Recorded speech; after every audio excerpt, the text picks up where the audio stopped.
My mission is simple, to make you money. I'm here to level the playing field for all investors. There's always a bull market somewhere, and I promise to help you find it. Mad Money starts now. Hey, I'm Cramer. Welcome to Mad Money. Welcome to Cramerica. Other people want to make friends? I'm just trying to make you a little money. My job, not just entertain, but to put it in context. Call me, 1-800-743-CNBC. Tweet me at Jim Cramer. Ladies and gentlemen, please put your tray tables up and your seat backs in their full upright positions. We're about to land the plane. We're landing on Wall Street. We hope you enjoy your ride on PAL Airlines, and we do hope you will travel with us again. Yep, Fed Chief Jay Powell has engineered the fabled soft landing. He's tamed outrageously high inflation without crashing the economy straight into the ground. They didn't even need the phone the wrong way. In fact, I bet most people won't even notice when the plane hits terra firma and the passengers will soon be on the jetway, with nobody thinking about how hard it was for the pilot to pull off such a smooth, soft landing. Maybe they'll thank him. Probably won't. But that's the reason why the market rallied today. I mean, really rallied. Dow gaining 490 points. S&P surging 1.9%. NASDAQ soaring 2.4%. House of pleasure. This morning at 8:30 a.m., we got consumer price index data that shows we have at last, long last, left skyrocketing prices behind us. Something that very smart people, especially many a critical billionaire, repeatedly told us on air was impossible. Of course, some of these same people who said the Fed couldn't engineer a soft landing, that we'd have to crash the economy, are now trying to guess, a new guessing game, when inflation will go so low that the Fed needs to start cutting interest rates. As someone who backed Powell to the hill every step of the way, even during the dark inflation days when so many others gave up on him, and even not so close watchers of this show know this about me, I'm not going to start playing that stupid game. It's enough that as a Home Depot executive expressed on their Tour de Force conference call, the inflation environment seems to be behind us. That verdict, aided by lean inventories and declining long interest rates, allowed that stock, which was emblematic of the entire rally, to catch fire. The Despot rallied more than 5% today, despite reporting, some people thought it was just an okay quarter. Remember, we judge stocks by the future, not the past. And Home Depot's future is a lot brighter in a world without inflation and with lower mortgage rates, which is the world we have. Now, the consumer price index itself is an obtuse set of numbers. The month-over-month number showed zero inflation from September to October. The year-over-year inflation number was 3.2%, which was lower than expected. Core inflation, excluding food and energy, arguably the best way to look at it, was up 4% year-over-year. But if you looked at the 5 months ending in October, core inflation was at 2.8% annual rate, and that's pretty darn close to the Fed's 2% target. And I think it's only going to get better. Now, there are still some problematic lines. Nothing's perfect. Natural gas costs too high. Rent remains I don't like rent, although many others, like used cars, are plummeting. But you always need to look at these things as a continuum, and the continuum shows that inflation is going in the right direction. Hence, the cockamamie calls for the Fed to cut interest rates in some arbitrary period of time, like next February or March. These are ridiculous predictions. It's just a parlor game. And they're just staring at the yield curve and deciding, well, that's what's going to happen. People figure Powell will have to follow the yield curve and cut once long rates go too low. I think it's ridiculous. Powell doesn't need to do anything. He doesn't need to follow the yield curve. He's no more than the curve the whole darn time. He just doesn't beat his chest and tell you how great he is. Nor did he throw his helmet down when things were bad or rub his victory in your face when things are good. You don't see him making any of them feed me gestures. I spent last night and a lot of today prepping for our noon investing club meeting tomorrow, which I hope you'll join me on. And I want to point out that, as crazy as it seems, we actually had a beat on this market for members based on something called a crescendo of selling, something we shared with you. And that's what we got on October 27th. If you go back in time to what we told you on October 26th, we said that things had gotten so ugly that we were approaching what I call a whoosh bottom, where everyone who wanted to get out had already gotten out and there was nobody left to sell. This is called a crescendo, okay? A crescendo of selling. We said that on air, that the best way to play the crescendos were Microsoft, WM, Meta, P&G, GE, and ServiceNow. Not bad. Also talked about buying NVIDIA, Boeing, Adobe. By the way, NVIDIA and Apple, own them, don't trade them, just for the record, because I haven't said that lately. Now, we isolated the whoosh by looking at pressure statistics, specifically the S&P oscillator, which shows you when buyers or sellers are overdoing it. When the oscillator's at zero, there's equilibrium. It tells you virtually nothing. When it's at +5, the market's overbought as it is now. And when it's below -5, the market's oversold, which is exactly where it was and where we had to stop selling for the travel trust and start buying aggressively. The crescendo was upon us. On October 25th, the oscillator gave you a reading of -6.82%, one of the most oversold postures of the year. The next day, the 26th, the oscillator checked in at -5.18, sign the crescendo might be upon us, and yes, indeed, on the 27th, back to -5.89, and that was all she wrote.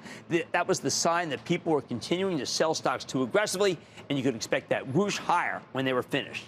And this is what a whoosh looks like.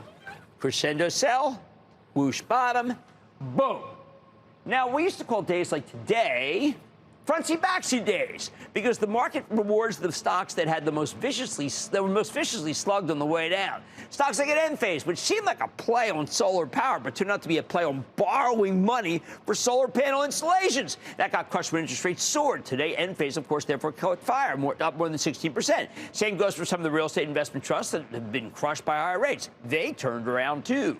But the real winners? The home builders, D.R. Horton, Lennar, Tolles, these Pulte, they had been crushed by much higher mortgage rates than we expected. With long rates coming down, the future looks pretty darn bright for them. We saw something similar with fast-growing tech stocks that trade on their future earnings streams many years down the road. Less inflation means those future dollars will have more purchasing power, so that soft CPI readings instantly make this whole cohort much more valuable. Lots of people ask if it's too late to buy stocks now that we're engaged in the soft landing process.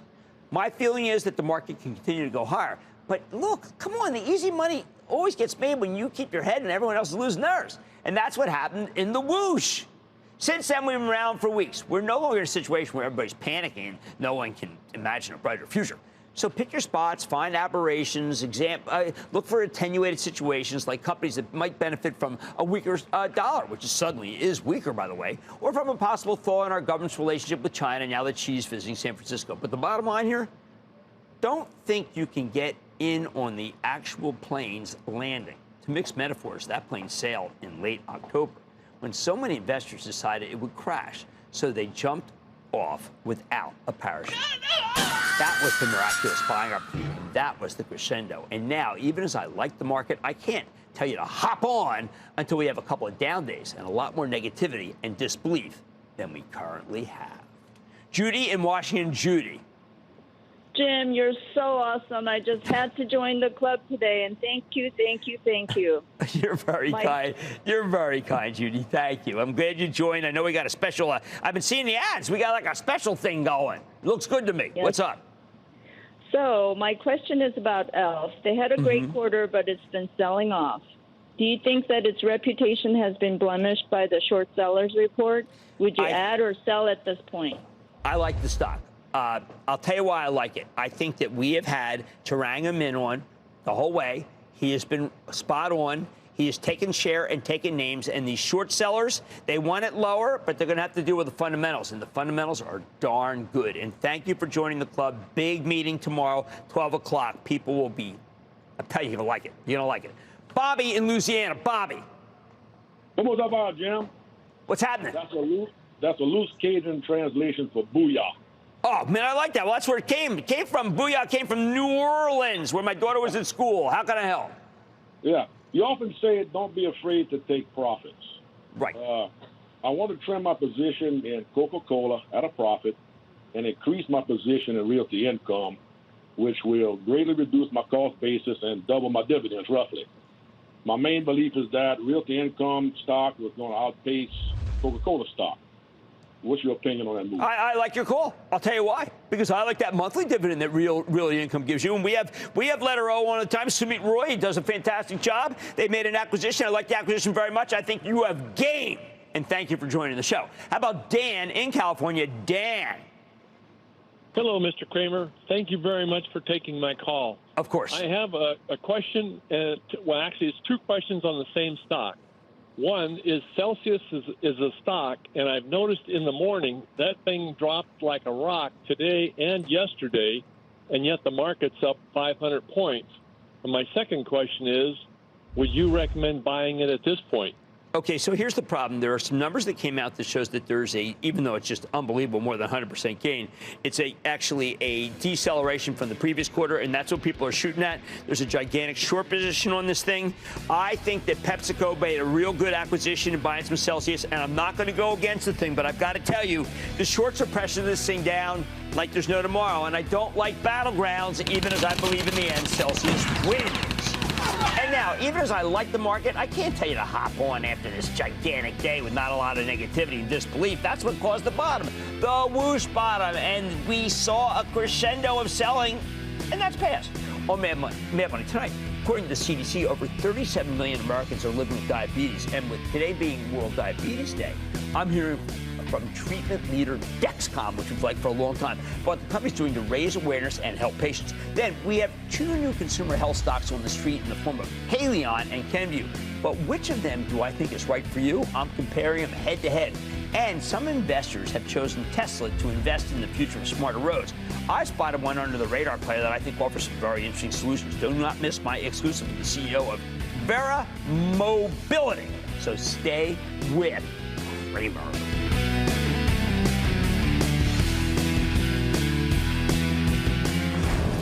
Don't miss a second of Mad Money. Follow @Jim Cramer on X. Have a question? Tweet Cramer. #MadMentions. Send Jim an email to madmoney@cnbc.com or give us a call at 1-800-743-CNBC. Miss something? Head to madmoney.cnbc.com.